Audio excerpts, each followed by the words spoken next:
Hi friends, ഇന്നൊരു അപൂർവ collection കാണാനാണ് നമ്മൾ വന്നിരിക്കുന്നത്. ഇത് ചേർത്തല മണ്ണഞ്ചേരി എന്ന് പറയുന്ന സ്ഥലത്താണ്. ഇവിടെ ഒരു KSF-ൽ ജോലി ചെയ്യുന്ന ഹാരിസ് KSRൻ്റെ വീട്ടിലാണ്. ഇവിടെ ഏകദേശം 1950 മുതലുള്ള പത്രങ്ങൾ, സിനിമ പോസ്റ്ററുകൾ, വീക്കിലികളെ അങ്ങനെ ഒരുപാട് പഴയ കളക്ഷൻസ് ഉണ്ട്. നമുക്കതെല്ലാം കാണാതെ നേരെ വീഡിയോയിലേക്ക് പോകും. മനോരമ ആഴ്ചപ്പതിപ്പിൻ്റെ ചിത്രം ഇപ്പം സിനിമ നോട്ടീസുകൾ പ്രൈം മിനിസ്റ്റർ അഭിനയിച്ച പടത്തിൻ്റെയാണ് ഇതിനകത്ത് ഈ ഫയലിലെ. അതുകൊണ്ടാണ് അങ്ങനെ 2-3 ഫോട്ടോ വെച്ചത് അദ്ദേഹത്തിൻ്റെ. ചന്ദ്രഹാസം, അംഗം, ഭൂകമ്പം, അംഗത്തിൻ്റെ തന്നെ വേറെണ്ണം, വാളെടുത്തവൻ വാളാൽ, വിജയനും വീരനും, ആക്രോശം, പോസ്റ്റ്മോർട്ടം, പാസ്പോർട്ട് 1983 ചങ്ങനാശ്ശേരി അമൃത തിയേറ്ററിൽ.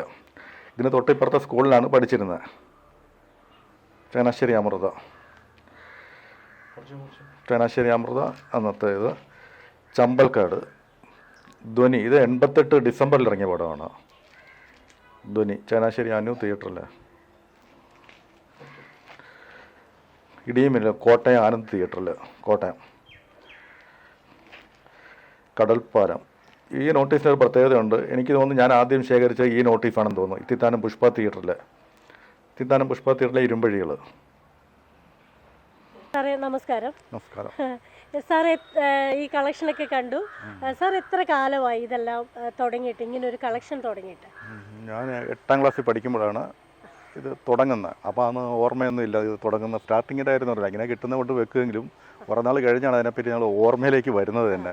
ഇത്രയും ഞാൻ സൂക്ഷിച്ച് വെച്ചിട്ടുണ്ടായിരുന്ന നോട്ടീസുകൾ. സിനിമ അന്ന് വായിക്കും, കഥകളൊക്കെ, നോവല്, ഇതൊക്കെ വായിക്കുമായിരുന്നു. മനോരാജ്യത്തിലായിരുന്നു കൂടുതലായിട്ട് വായിച്ചുകൊണ്ടിരുന്നത്. സിനിമ നോട്ടീസ് കിട്ടുമ്പോൾ അതും കൊണ്ടുപോയി വെക്കും. അങ്ങനെ കുറേ സൂക്ഷിച്ച് വെച്ചു. പിന്നെ ഒരുപാട് കിട്ടുമായിരുന്നു അന്ന് നോട്ടീസുകൾ. അപ്പം ഒരു പടത്തിൻ്റെ തന്നെയൊക്കെ. ചങ്ങനാശ്ശേരി അമൃതയിൽ തന്നെ നായാട്ട് 2ാം വാരം. ലവ് മാരേജ് തിരുവനന്തപുരം MB തിയേറ്ററിൽ. ശരി ന്യൂ തിയേറ്ററിൽ നൈറ്റ് ഡ്യൂട്ടി. എറണാകുളം ഷേണായിഫിൽ അപരാധി. ചങ്ങനാശ്ശേരി ന്യൂ തിയേറ്ററിൽ തോൽക്കാൻ എനിക്ക് മനസ്സില്ല. മാറമ്പള്ളി സ്റ്റാറിൽ സർപ്പം. ഞാൻ ചങ്ങനാശ്ശേരി ഗവൺമെൻറ് ഹൈസ്കൂളിലായിരുന്നു അന്ന് പഠിച്ചുകൊണ്ടിരുന്നത്. അപ്പോൾ 8ാം ക്ലാസ്സിൽ പഠിക്കുമ്പോഴാണ് ഈ സിനിമ എന്തെന്നും കാര്യങ്ങളൊക്കെ ഈ വാൾ പോസ്റ്റൊക്കെ ഒട്ടിച്ച് വെച്ചിരിക്കുന്നത്.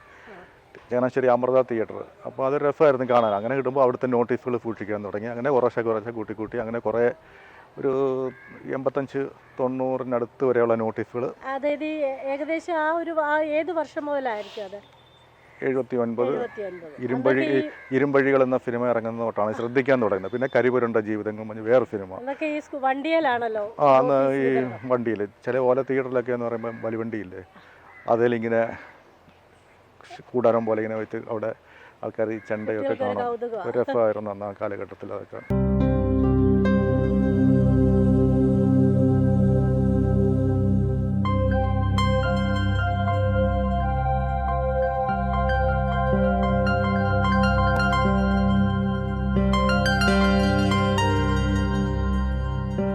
അപ്പോൾ ഈ നോട്ടീസ് 80-ലെ 78-ലെ നോട്ടീസൊക്കെ എടുത്ത് നോക്കുമ്പോൾ നമുക്ക് ആ കാലഘട്ടത്തിലേക്ക് നമ്മൾ പോകും.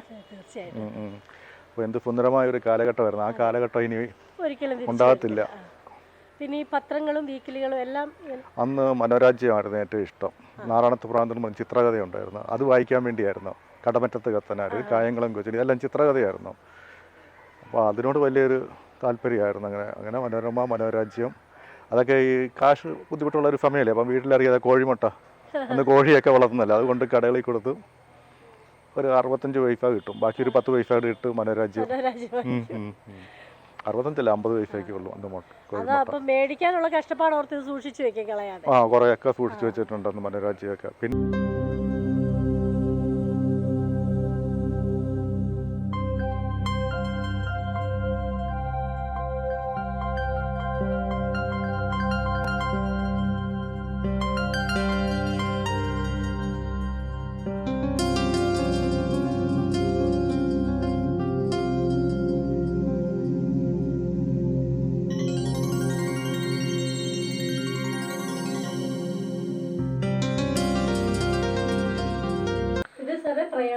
പ്രയാണം ഭരതൻ അത് 75-ൽ ഇറങ്ങിയ പടം.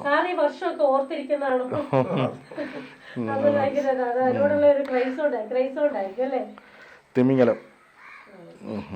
ബാലൻ കെ നായർ. സാറിന്റെ ഈ സൂക്ഷിച്ചു വെച്ചത് എന്ന് പറഞ്ഞു കഴിഞ്ഞാൽ കുറേയൊക്കെ നഷ്ടപ്പെട്ടിട്ടുണ്ട്. ഒരുപാട് നഷ്ടപ്പെട്ടു, പകുതിയിലേറെ നഷ്ടപ്പെട്ടിട്ടുണ്ട്. നോട്ടീസൊക്കെ ഒരുപാട് പോയിട്ടുണ്ട് അന്ന്. പിന്നെയാണ് ഇല്ലാത്തവരുടെ ആ നഷ്ടപ്പെട്ടതൊക്കെ പലതും ഞാൻ പിന്നീട് സംഘടിപ്പിച്ചു പല വഴി. കളക്ഷൻ ഉള്ളത് പലതും കിട്ടുമ്പോഴാണ് അയ്യോ ഞാൻ അന്ന് വായിച്ചത് ഇപ്പം ഓർമ്മയിൽ വരുന്നത്. ഇതേപോലെ തന്നെ കളക്ഷനുള്ള ഉണ്ടോ അതോ സാറ് മാത്രമേ ഉള്ളോ ഇങ്ങനെ? എൻ്റെ അറിവിൽ ഒരു 7-8 പേര് ഇപ്പം കേരളത്തിലുണ്ട്.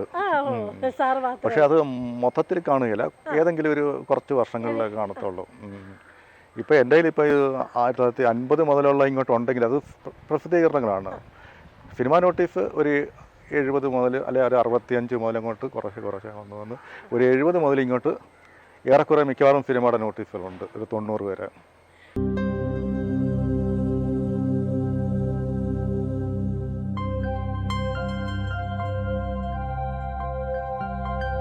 പച്ചോളി അമ്പു, കണ്ണപ്പനുണ്ണി, ഇവനൊരു സിംഹം, ഇതാ ഒരു ധിക്കാരി, തിരയും ധീരവും, വിട പറയും മുമ്പേ, പൊയ്മുഖങ്ങൾ, കടത്തനാടൻ അമ്പാടി, അരക്കള്ള മുക്കാക്കള്ളൻ, കൊടുങ്കാറ്റ്, രക്തം, ഇത് കോട്ടയം ആണ്, പൂവമ്പം, ആരംഭം, എല്ലാം ജോഷി സംവിധാനം ചെയ്ത പടമാണ്. എന്ന് പറഞ്ഞാൽ ഇപ്പോൾ കൊടുങ്കാറ്റ് ജോഷിയുടെ മൾട്ടിസ്റ്റാർ ചിത്രമാണ്. രക്തം ജോഷി സംവിധാനം ചെയ്തതാണ്. പൂകമ്പൻ ജോഷി സംവിധാനം ചെയ്തതാണ്. ആരംഭം ജോഷിയുടെ പടമാണ്. ഇതിഹാസം ജോഷിയാണ്. ബന്ധം ഇത് കാവാലം ദൃശ്യ തിയേറ്റർ കുട്ടനാട്ടിലെ. പാലാട്ട് കുഞ്ഞിക്കണ്ണൻ തകഴി ശ്രീ ധർമ്മശാസ്ത്ര തിയേറ്റർ, തകഴി ശിവശങ്കരപ്പിള്ള അദ്ദേഹത്തിൻ്റെ വീടിൻ്റെ തൊട്ട് അടുത്തുള്ള ഒരു തിയേറ്ററാണ്. നിങ്ങളിലൊരു സ്ത്രീ ചങ്ങനാശ്ശേരി അമൃതയിൽ. അനുഭവങ്ങൾ പാളിച്ചകൾ പെരുമ്പാവൂർ, അടിമച്ചങ്ങല. സ്റ്റീരിയോ കണ്ടോ, ഡോൾബി സിസ്റ്റമാണ് പടം. ഇന്നിപ്പോൾ ഡോൾബി എന്നൊക്കെ പറയുകയല്ലേ ആൾക്കാർ. 82 ഡോൾബി 70 പടമാണ് ഇറങ്ങിയത്. കേരളത്തിൽ 4 തിയേറ്ററോ 5 തിയേറ്ററേ ഉള്ളൂ 70 തിയേറ്റർ എന്ന് പറയുന്നത്. 4 തിയേറ്ററിലാണ് റിലീസ് ചെയ്ത ആ പടം എന്ന്. 1979 ആണ് ഈ സിനിമയോടുള്ള താല്പര്യം കൂടുതലായിട്ട് തോന്നിക്കുന്നത്. അത് ആ ടൈമാണെന്ന് തോന്നുന്നു, 1979 അല്ലെങ്കിൽ 78. അങ്ങനെ നോട്ടീസ് ചെയ്തിരിക്കുന്നത് പ്രേം നസീറിനോടും ജയനോടുമായിരുന്നു ഏറ്റവും വലിയ ഇഷ്ടമെന്ന്. അപ്പം അവരുടെ പത്രങ്ങൾ അവരെ സിനിമയുടെയാണ് ഏറ്റവും കൂടുതൽ ഉള്ളത്. ഇപ്പോൾ പ്രേം നസീർ അഭിനയിച്ച 340ഓളം പടത്തിൻ്റെ നോട്ടീസ് എൻ്റെ കയ്യിലുണ്ട് ഒറിജിനൽ. ജയൻ അഭിനയിച്ച് 110 പടത്തോളം കണ്ട് അദ്ദേഹം അഭിനയിച്ച 110-നടുത്ത് വരും. അത് 100-നടുത്ത് നോട്ടീസ് എൻ്റെ കയ്യിലുണ്ട് അദ്ദേഹത്തിൻ്റെ. ബാക്കി ഒരു 10 കൂടെ ഉള്ളില്ലാത്തത്. പിന്നെ ഇത് പ്രേം നസീർ മരിച്ച ദിവസത്തെ 1989 മനോരമ. മാധ്യമം മാത്രമേ ഉള്ളൂ വലിയ, അവർക്ക് ഈ സിനിമയോട് വലിയ താല്പര്യമില്ലാത്തൊരു പത്രമായിരുന്നു. ഇപ്പോൾ അതൊക്കെ മാറി, അവർ ചാനലും തുടങ്ങി. മനോരമയുടെ വേറെ എഡിഷനാണ് ഇത്. കോട്ടയം, മറ്റേ ഞാൻ മുമ്പേ കാണിച്ച എറണാകുളമായിരുന്നു. ഇത് കോട്ടയത്ത് നിന്ന് ഇറങ്ങിയത്. ജനയുഗം, മാതൃഭൂമി. ഇതൊരു ഇംഗ്ലീഷ് ശ്രീലങ്കയിൽ നിന്ന് ഇറങ്ങുന്നതായിരുന്നു. ഇതാണ് കേരള കൗമുദി. കേരള കൗമുദി പത്രം എന്ന് പറഞ്ഞാൽ ഇതിപ്പോൾ 2 ഞാൻ വെച്ചിട്ടുണ്ട്. ആരെങ്കിലുമൊക്കെ ചോദിച്ചിട്ട് ഞാൻ കൊടുത്തിട്ടില്ല. നമ്മളൊരു പത്രം എടുത്താലേ ഇത് കണ്ടോ, ഇതിനകത്ത് വാർത്തയെന്ന് പറയുന്നത് ഈ ഒരു പുറം വാർത്തയേ ഉള്ളൂ. ഫുള്ളിത്. പത്രത്തിൻ്റെ പുറവശം എടുത്താലോ വേറെ ന്യൂസൊന്നുമില്ല. പത്രത്തിൻ്റെ അടുത്ത പേജ് എടുത്താലോ അതിൽ വേറെ വാർത്തകളൊന്നുമില്ല. ഇനിയിപ്പോൾ അതിൻ്റെ അടുത്ത പേജ് എടുത്താലും നമ്മൾ ശ്രദ്ധിക്കണം, ഈ ഒരു പേജിലേ ഉള്ളൂ മറ്റ് വാർത്തകൾ. ഇതിനകത്ത് അത് തന്നെയാണ്. അടുത്ത പേജ് എടുത്താലും ഉണ്ടോ, മൊത്തം അതേ ഉള്ളൂ. പത്രം മുഴുവൻ അതേ ഉള്ളൂ, വേറെ ന്യൂസില്ല. മനസ്സിലായോ? അപ്പോൾ അന്ന് ഇങ്ങനെ ഒരു നടൻ മരിച്ചു കഴിഞ്ഞാൽ അത്രയും വലിയ വാർത്തയൊന്നും പത്രത്തിൽ കൊടുക്കാറില്ലായിരുന്നു. അതിപ്പോൾ ഇനി ഗിന്നസ് ബുക്കിലൊക്കെ പേര് വന്നു. ഏറ്റവും കൂടുതൽ 500 പടത്തിൽ അഭിനയിച്ചിട്ടുണ്ടല്ലോ. അതിനു മുമ്പാണ് ജയം മരിക്കുന്നത്, 80-ലാണ്. പക്ഷെ അത്രയും പ്രാധാന്യം അന്ന് കൊടുത്തില്ല. അതെന്താണെന്ന് നമുക്കറിയാൻ മേല. പത്രക്കാരൊക്കെ ചെറിയ ന്യൂസാണ് കൊടുത്തത്. എല്ലാ പത്രത്തിൻ്റെ ഫ്രണ്ടിലാണെങ്കിലും അത് ചെറിയ ന്യൂസായിട്ടാണ് അവർ കൊടുത്തത്. ഇത് മനോരമ പത്രം. ഇത് 77. അതൊക്കെ സിനിമാ പരസ്യമാണ്. രസമാണ് കാണാനൊക്കെ അന്നത്തെ. ഇത് 81. 81 കരിങ്കൽ വില്ല തിരുവല്ല കൊലക്കേസില്ലായിരുന്നോ? ആ അത് തന്നെ, അതിൻ്റെ മദ്രാസിലെ മോൻ.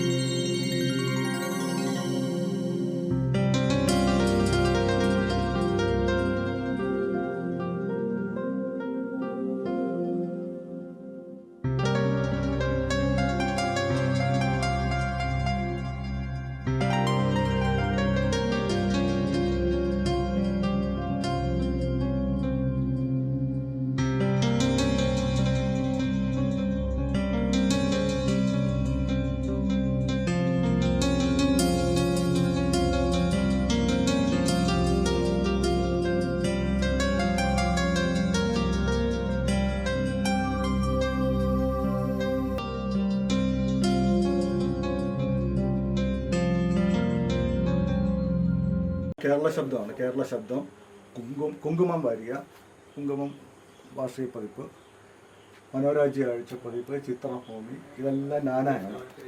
ഈ ഇരിക്കുന്നതെല്ലാം നാന. ഇതെല്ലാം ചലച്ചിത്രം വാരികയാണ്. ചലച്ചിത്രം.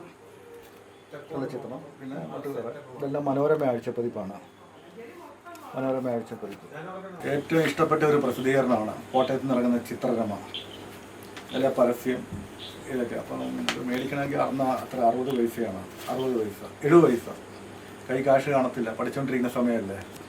അപ്പം 6 കിലോമീറ്റർ ബസ്സിന് വരുന്ന വണ്ടിക്കൂലി കൈ വെച്ചിട്ട് 6 കിലോമീറ്റർ അങ്ങോട്ട് നടക്കും, ഇങ്ങോട്ടും 6 കിലോമീറ്റർ നടക്കും. അങ്ങനെ ആ കാശ് കൂട്ടി വെച്ചിട്ടാണ് ഈ ചിത്രരമ വാങ്ങിക്കുന്നത്. മനോരാജ്യം വാങ്ങിക്കുന്നത് ഞാൻ നേരത്തെ പറഞ്ഞില്ല, കോഴിമുട്ട. അതുകൊണ്ട് കൊടുത്താൽ വീട്ടിലിറങ്ങിയാൽ നിക്കറിൻ്റെ പോക്കറ്റിൽ ഇട്ട് കടയിൽ കൊണ്ട് കൊടുത്ത് ഒരു 10 പൈസ അതിൻ്റെ കൂടെ കൊടുക്കുമ്പോൾ ഒരു മനോരാജ്യം കിട്ടുന്നത്. സിനിമാ രംഗത്ത് ഒരുപാട് പേര് വിളിക്കാറുണ്ട്.